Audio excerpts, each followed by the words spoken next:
न घर का न घाट का। बहुत समय पहले की बात है। एक गांव में एक किसान रहता था। किसान बूढ़ा था और उसकी पत्नी सुंदर और जवान थी।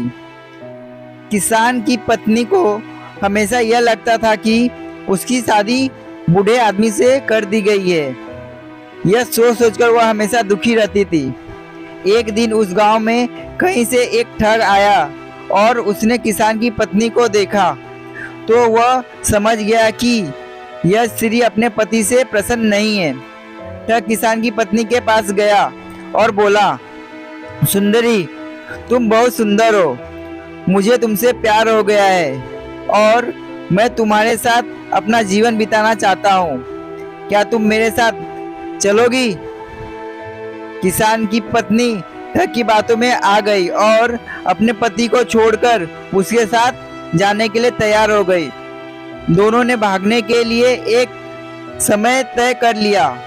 ठग ने कहा, तुम्हारा पति तो बूढ़ा हो गया है और वह धन का क्या करेगा?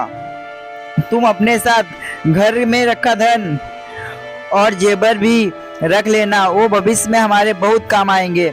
स्त्री उस ठग की बातों में पहले ही आ चुकी थी और उसके कहे अनुसार उसने घर में रखा धन और जेवर भी अपने पास रख लिए। और रात्रि जब उसका पति और पूरा गांव सो रहा था तब ठग के साथ घर से भाग गई। सुबह होते होते जब वे गांव से बहुत दूर निकल गए, रास्ते में उन्हें एक बड़ी नदी मिली। ठग ने सोचा, मैं किसी तरह इसका धन लेकर इसे यहीं छोड़ देता हूँ। यह स्त्री वैसे भी अधेड़ उम्र की हो चुकी है। मेरे पास धन रहेगा तो कई जवान सुंदर स्त्रियां मिल जाएंगी।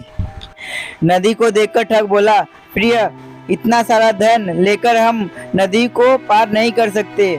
पहले मैं इस धन को नदी के पार ले जाकर किसी सुरक्षित स्थान पर रख देता हूँ, फिर नदी पार करवा दूंगा। किसान की पत्नी पहले ही ठग की बातों में आ गई थी। इस बार भी उसने बिना सोचे समझे ठग को धन की गठरी दे दी और वहीं बैठकर उसके आने का इंतजार करने लगी। बहुत अधिक समय बीत गया परंतु ठग नहीं लौटा। अब किसान की पत्नी को सारा माजरा समझ में आ गया और अपना सब कुछ लूट जाने के दुख से नदी किनारे बैठकर रोने लगी। उसी समय एक गिदरी मुंह में मांस का टुकड़ा लेकर स्त्री के सामने से गुजरी। गिदरी को नदी में एक बड़ी सी मछली दिखाई दी। गिदरी ने मछली को पकड़ने के लिए उस पर झपट्टा मारा। मछली उछलकर दूर चली गई और गिदरी के मुंह में रखा मांस का टुकड़ा नदी में गिर गया और तेज धारा में बह गया। यह देखकर किसान की पत्नी ने गिदरी से बोली, अरे तू तो अपनी मूर्खता के कारण मांस के टुकड़े और मछली दोनों से हाथ धो बैठी। किसान की पत्नी की बात सुनकर गिदरी ने जवाब दिया, अरे मूर्ख, तू तो मुझसे भी ज्यादा बेवकूफ है, जो अपने प्रेमी के लिए अपने पति को छोड़कर आ गई और वो तेरी धन दौलत लेकर तुझे छोड़कर चला गया। तू तो घर की रही ना घाट की। शिक्षा, इस कहानी से हमें शिक्षा मिलती है कि कभी भी छोटी मोटी बातों को लेकर अपनों को धोखा नहीं देना चाहिए, अन्यथा कहीं के नहीं रहते। आशा करता हूँ कि दोस्तों आपको यह कहानी अच्छी लगी होगी।